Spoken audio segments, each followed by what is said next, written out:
So this is actually the name of my talk, Daydreaming the Dystopia.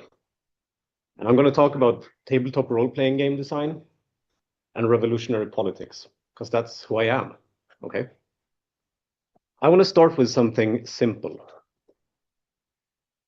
and kind of dangerous. We need to dream again, everyone. And we need to dream again together.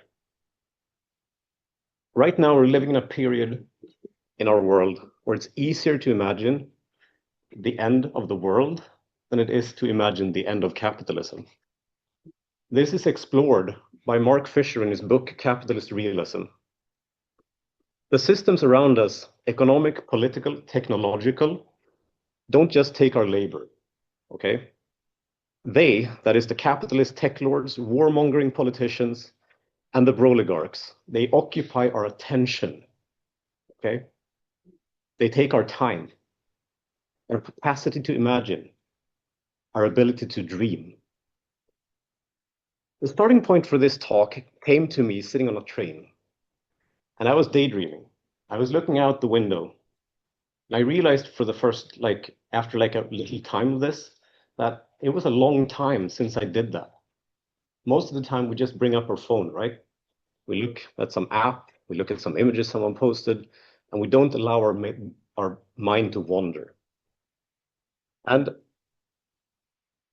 in parallel to this, I've also been struggling with a thing in my other side of life. I'm also an activist outside of school and designing games, etc. And I've had this subtle shift happening in the spaces that I've been engaging with, where it feels like the utopian dreaming is taking less and less space in these places. We are more and more reactive, and we are more and more just panicky instead of being creative. And I'm saying this not because I think people changed. I think the conditions around us changed. And I think that's an important thing here.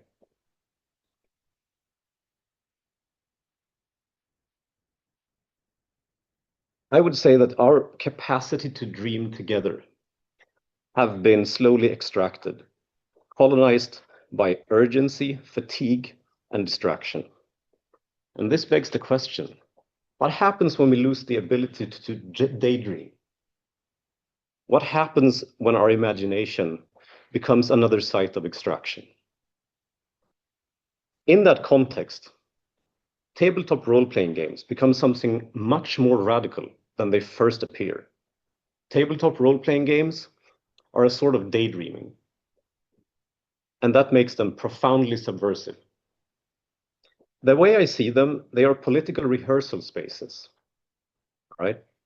We can imagine futures that don't yet exist and practice how we deal with the one that we are actually in. And as anarchists like Bakunin and Bookchin argued, freedom will never be given to us. It is something that we must build together by actually acting, okay? And in order to act, we must have a reason to act. If we don't have dreams about something better, we have no reason to act, okay? So today I want to talk to you about how game design can be a revolutionary act. And I'm going to use my own game as a case study for that. My game is called Oceania 2084. Another way of phrasing this is that daydreaming isn't escapism. It is a form of resistance. So here's the thing. Capitalism doesn't just want your money or your labor. It wants your time and it wants your dreams. Every scroll, every ad, every productivity app is part of a machine that is designed to keep us overstimulated, overworked, and underdreamed. Okay. And when we can't imagine anything else, we will settle for the world that we have inherited. Okay?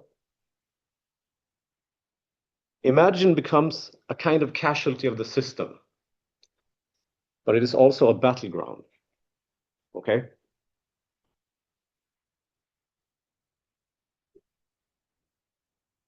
Thinkers like David Graeber and Peter Gelderloos talk about prefigurative politics. For example, the Zapatistas enacted prefigurative politics by just starting to live in the world that they wanted to live in. They didn't ask for permission, they just did it. Okay? And in TTRPGs, we exercise prefigurative resistance when we are practicing the agency that they give us to some extent. And when we do it in radical ways, it becomes explosive, in my mind. So it takes time to get there, though, and it takes creativity. We have to dream about better worlds, and we must see that utopia in order to find the compass, like which direction are we actually going? The answer will be different for every one of us. All right. Ernst Bloch and much later Boris Krieger alluded to that utopias aren't blueprints for the future, but rather they are tools and mirrors for the present. And they show us what's missing, what's possible, and what must change. Utopias form our aspirations, okay? So how do we begin resisting? How do we find that compass? Well, we steal back time, okay? We play, we create weird, wonderful, hopeful, radical spaces. We daydream with others. RPGs become revolutionary, not just because of the stories that we tell in them, but because of the form itself. All right? You stop, you gather, you listen, you build worlds together. All right? That act, which is slow, cooperative, and uncertain, is itself a strike against the system that wants you scrolling alone. In a way, what I'm trying to get at is that I view TTRPGs as collective, structured daydreams that create space for shared imagining, non-capitalist time, and rehearsals for resistance. Transformative games don't rise in a vacuum. Okay? Designers have been experimenting with radical mechanics for years, from the GM-less collectivism of Dream Askew to the slow-burning insurgency of Spire, to games like Night Witches that uses the framing of historical Soviet airwomen to talk about gender, hierarchy, and resilience under pressure. Oceania 2084 stands on the shoulders of those games, but takes a different angle, using procedural oppression itself as the material through which players discover agency. Mechanics are political. There is no single GM. Instead, narrative authority is distributed among all players, guided by a system that reflects each resistance character's societal class. One player assumes the role of Big Brother, the antagonist and the embodiment of the oppressive regime. The rest of the players portray resistance characters, each defined by a personal deviation that marks them as traitors in the eyes of the state. These deviancies are invented during character creation, and in doing so, players also define the first laws of Oceania, laws that the Big Brother player has to enact and enforce. Story arcs are shared, not owned. All players are responsible for imagining and describing the world and its inhabitants. Each resistance character has a roster of close NPCs, friends, family, comrades, people they relate to. They are portrayed by the other resistance players, but never by Big Brother. They are safeguarded to some degree. If and when a resistance character dies, the player continues the story by stepping into the role of one of these friends or family members, inheriting a collaboratively imagined personality, history, and set of relationships. In this way, character death doesn't break the narrative, it's kind of the point of the narrative. Right?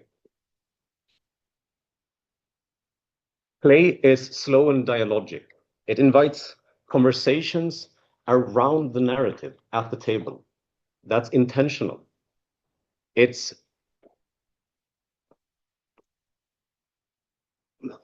need to talk about where the story is going and who the characters truly are. Because they share them. Okay?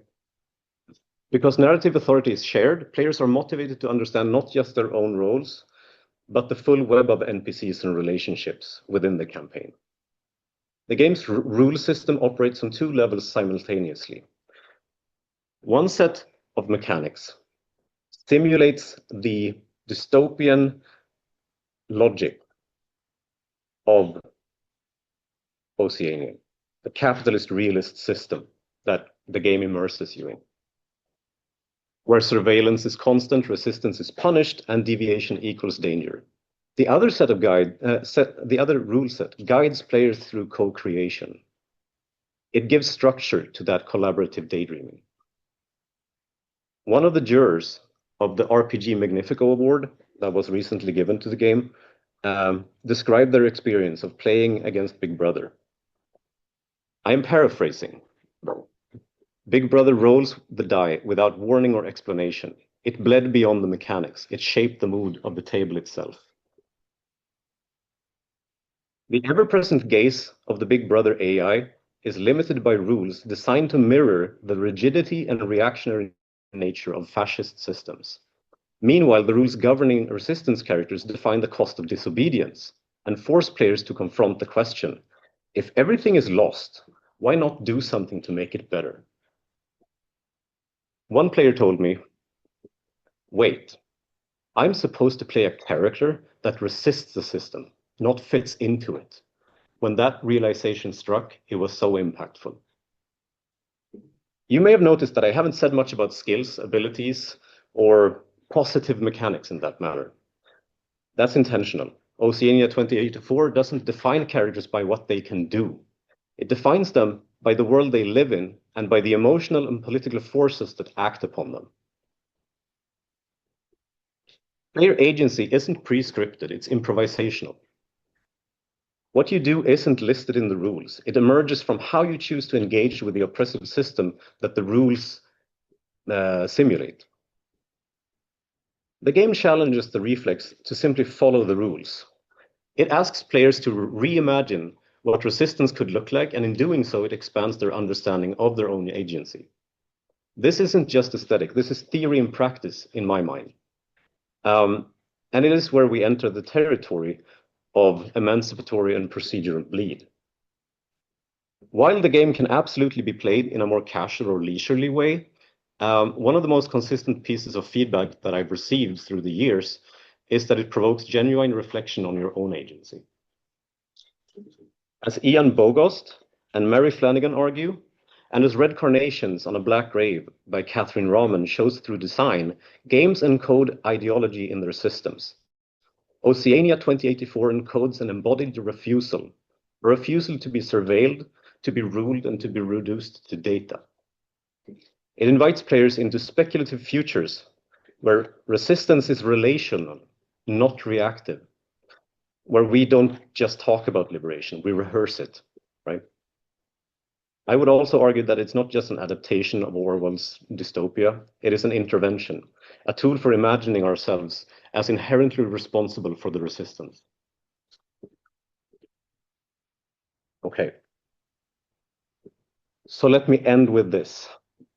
If we can't daydream together, we cannot build anything better. And if we don't practice futures and using our agency, we will only inherit the past. Tabletop role-playing games aren't just games. They are workshops for the world to come. They can be rehearsals for resistance. In an age of overstimulation and political despair, TTRPGs, when approached as transformative design, can help us remember how to dream, how to dissent, and how to build something better together. And I want to end with this. The revolution may not be televised, but it might just be played. Thank you. And this references ludography. And I do have books with me, so if you want to look at it, you can after. Thank you.